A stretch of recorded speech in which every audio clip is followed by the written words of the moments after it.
حنا القطاع 21456 هكتار غاديه تمشي للانضباط، وما كاينش اللي يراقب وما كاينش اللي يجي وما كاينش، لا من ناحيه ديال المستثمرين لا من ناحيه ديال الفلاح الصغير لا من ناحيه الفلاح الكبير. خصهم يسيروا المبادئ. كاين الموسم ديال 2018 و 2019 كان اقل من هذه الحاله ديال 2020 2022 2023.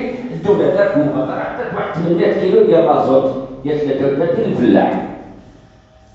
فإذا به إذا جاتها الوزارة والحكومة ككل، الحكومة الجديدة إذا جات لها هاد 800 كيلو غالية بحيث أنه لازوت 33 ارتفع السوق ديالو العالمي وصل 1700 درهم.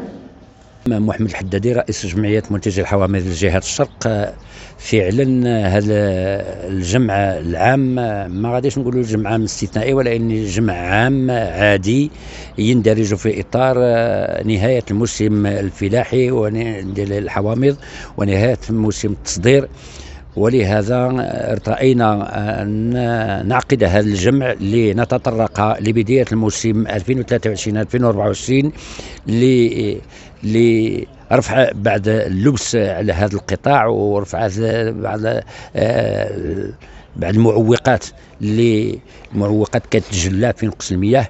فعلا المجهودات دار المستثمر والفلاح الصغير والفلاح الكبير دار مجهودات كبيره، والفلاح ووزاره الفلاحه مشكوره لانما اعطت واحد الدعم مادي كبير في اطار خلق هذه الشركات وخلق هذا الاستثمارات وتوزيع الاراضي على المنتجين. ولكن فقدوا الشيء لا يعطيه. جاءت المساله المناخيه اللي في ظلها نقص المياه. الفلاحة فعلا داروا واحد المجهود كبير، نقذوا الاشجار ديالهم المثمره بليسيتيرن. بقى الفلاح يسقي بالسيتيرنا والتراكتور والغازوال الغالي 1700 فرنك 17 درهم للتر وكذا. ولهذا تبقى فيه ديك الجره اللي خسر عليها واحد الاستثمار كبير. اذا حنا ما غاديش نحملوا المسؤوليه الحكومه ولا الوزارات الفلاحه. فاقد الشيء لا يعطيه، هذا الشيء اللي قدر الله. ولكن خص الحكومه ككل كوزاره الماليه ووزاره الفلاحه تشوف بعين الاعتبار، لانما هناك تعويضات ماديه وعينيه، وهناك تعويضات معنويه على الاقل كنا تعويضات معنويه. ولهذا احنا اللي كنترجاوه من الله القدير هذا الموسم ديال 2023 2023 طيب الشرب الخير ان شاء الله بتساقط المطريه الاخيره ديال شهر نوفمبر ودجنبير.